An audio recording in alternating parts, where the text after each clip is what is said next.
Hello everyone, my name is Joman Gita Gayatri. My ID is 2112005. I'm from Mathematics Education. This time I will explain material about startup and business model.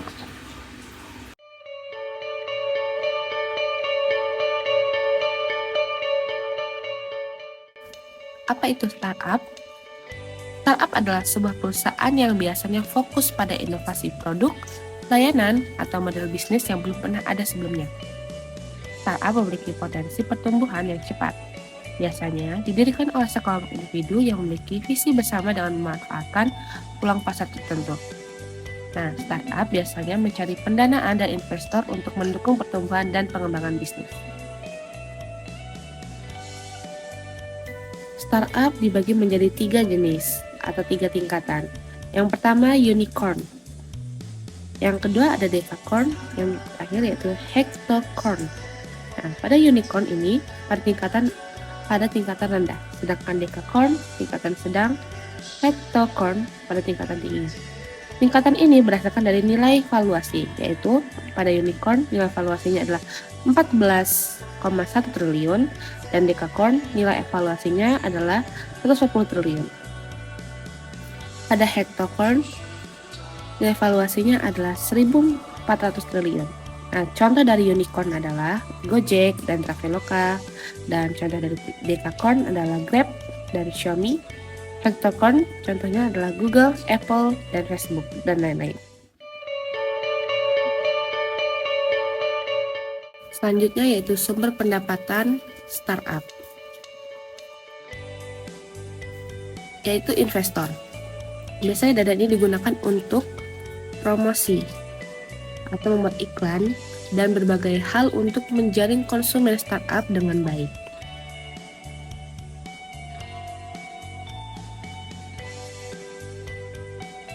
Selain dari investor, ada juga bootstrapping.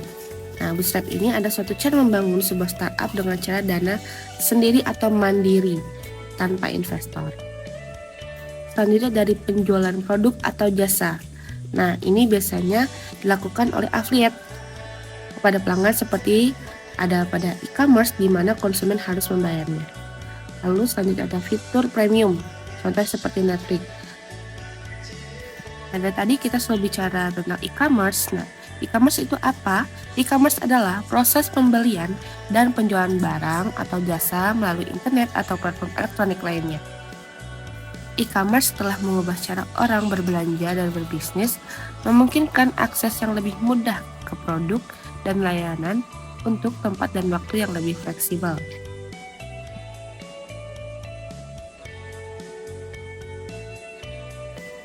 Nah, selanjutnya ada jenis-jenis dari e-commerce. Yang pertama itu C2B atau Consumer to Business. Nah, pada C2B ini, transaksi e-commerce di mana konsumen menawarkan produk atau layanan kepada perusahaan atau bisnis. Contohnya adalah freelance. Nah, jenis yang kedua yaitu C2C, yaitu Consumer to Consumer, yaitu transaksi e-commerce antar individu yang menjual barang bekas atau buatan sendiri. Contohnya adalah OLX dan Bukalapak. Selanjutnya ada B2B, business to business, transaksi e-commerce antara dua atau lebih bisnis yang melibatkan pembelian atau penjualan barang dan jasa antar perusahaan. Contohnya adalah Dell. Selanjutnya B2C, yaitu business to consumer, yaitu transaksi e-commerce antara bisnis dan konsumen. Jenis bisnis ini banyak melibatkan pelaku bisnis pemula maupun UMKM. Contohnya Shopee, Lazada, dan lain-lain.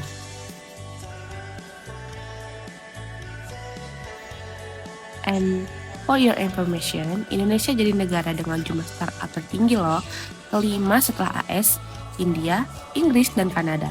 Di Asia sendiri, Indonesia berada di posisi kedua setelah India.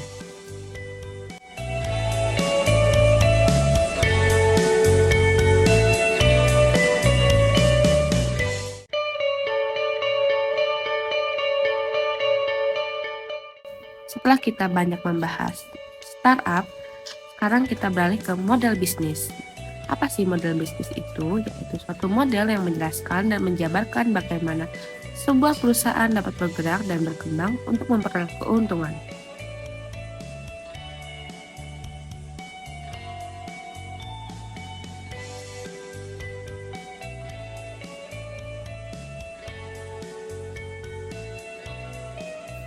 Untuk lebih memahami apa itu model bisnis, mari kita perhatikan dua gambar pada layar. Nah, apa kesamaan dari dua gambar tersebut? Yaitu sama-sama menjual buah atau sayur mayur. Tapi di sini kita akan membahas sama-sama menjual buah. Lalu, terdapat perbedaan model bisnis. Apa perbedaannya? Terdapat pada kemasan. Kemasan yang berbeda. Ada gambar sebelah kiri, itu buahnya berkemasan kaleng, sehingga lebih awet atau lebih mudah dibawa kemana-mana, tidak mudah busuk. Sedangkan di sebelah kanan, itu mungkin kemasannya hanya ditimbang lalu diberikan kantong plastik. Seperti itu. Jadi setiap bisnis bisa yang dijual produk atau jasanya itu sama, tapi pasti memiliki model bisnis yang berbeda.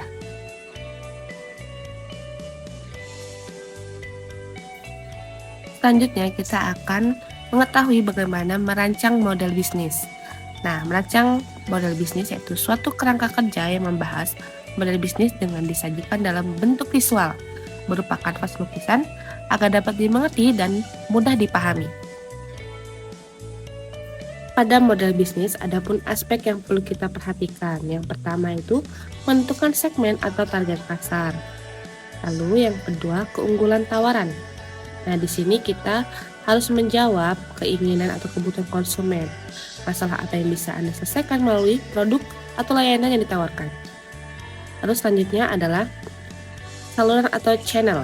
Nah, di sini kita akan tahu cara yang digunakan untuk memberikan keunggulan, value proposition kita ke konsumen. Channel juga bisa disebut bagaimana cara kita menyampaikan produk ke konsumen. Selanjutnya, hubungan pelanggan. Nah, di sini adalah cara untuk mendapatkan, menambah jumlah konsumen dan mempertahankan konsumen agar terus setia dengan kita. Selanjutnya, sumber pendapatan yaitu sumber pemasukan perusahaan atau startup. Selanjutnya, sumber daya utama. Sumber daya utama yaitu sumber daya fisik, manusia, finansial, dan intelektual. Selanjutnya, aktivitas utama yaitu strategi apa yang akan kita lakukan oleh startup atau bisnis yang akan kita jalankan, dan kalian apa saja yang akan dibutuhkan pada usaha atau startup yang akan kita jalankan. Selanjutnya itu mitra kunci. Nah, kerjasama apa saja yang harus dijalin agar bisnis ini bisa berjalan atau beroperasi. Nah, selanjutnya struktur biaya pengeluaran. Apa saja pengeluaran yang diperlukan agar bisnis ini bisa berjalan. Contoh, biaya bahan baku, gaji karyawan, biaya promosi, dan lain-lain.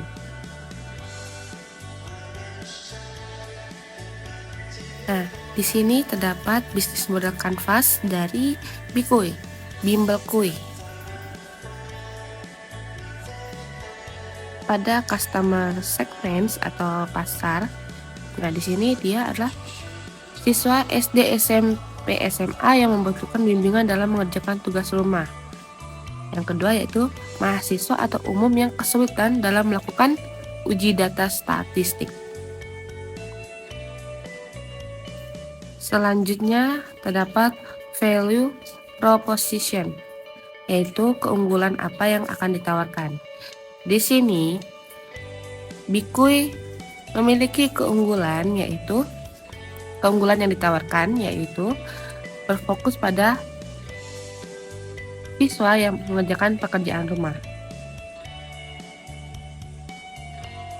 Lalu Bikuy juga memiliki fleksibilitas waktu, layanan yang dapat diakses kapan saja sesuai dengan jadwal dan kebutuhan pelanggan. Nah, selain itu, di Bikuy juga tersedia semua jenis mata pelajaran hingga muatan lokal atau mulok dari SD, SMA, dan juga memiliki uji data statistik untuk mahasiswa atau umum.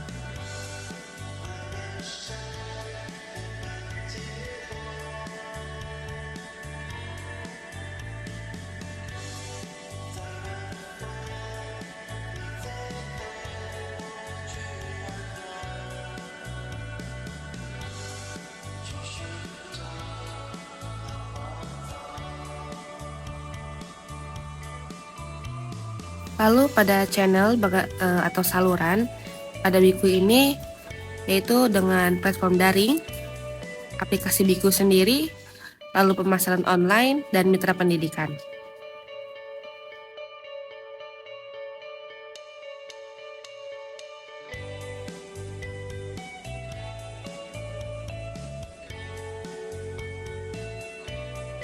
Selanjutnya customer relationship, yaitu hubungan pelanggan. Nah, di sini Bikuy bagaimana cara membangun customer relationship-nya yaitu membangun hubungan yang baik dengan pelanggan melalui interaksi langsung antara pelanggan dan tutor. Selain itu juga mengumpulkan umpan balik dari pelanggan untuk terus meningkatkan kualitas layanan.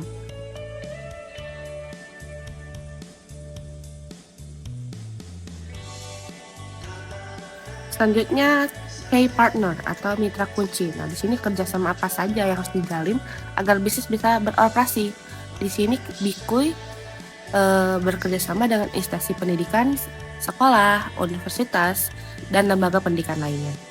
Dan juga pengajar atau tutor seperti mahasiswa, guru SD, guru SMP, dan guru SMA.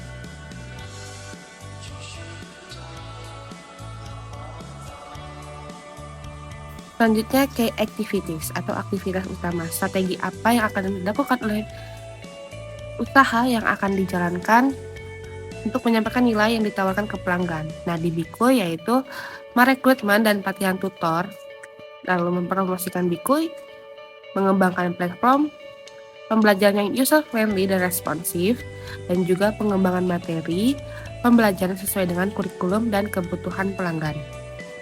Selanjutnya adalah key research. Nah, di sini sumber daya utama. Nah, sumber daya utama pada Bikuy yaitu tenaga pengajar atau tutor yang berkualitas dan berpengalaman. Lalu platform teknologi aplikasinya sendiri untuk pemesanan dan manajemen layanan. Selanjutnya ada cost structure. Ini sumber pendapatan yang bukan pemasukan tapi pengeluaran dari usaha yang akan kita jalankan, yaitu gaji atau kompensasi untuk tenaga pengajar atau tutor, lalu yang kedua biaya operasional platform daring dan infrastruktur seperti Zoom Pro dan lain-lain. Yang terakhir biaya pemasaran dan promosi untuk menjangkau pasar target. Nah, selanjutnya ada revenue streams, yaitu pendapatan atau pemasukan atau keuntungan. Nah, pada Bikuy ini keuntungan atau pendapatan yang didapatkan adalah dari pembayaran dari pelanggan untuk layanan bimbingan. Nah, jadi seperti itulah contoh dari model bisnis Canvas.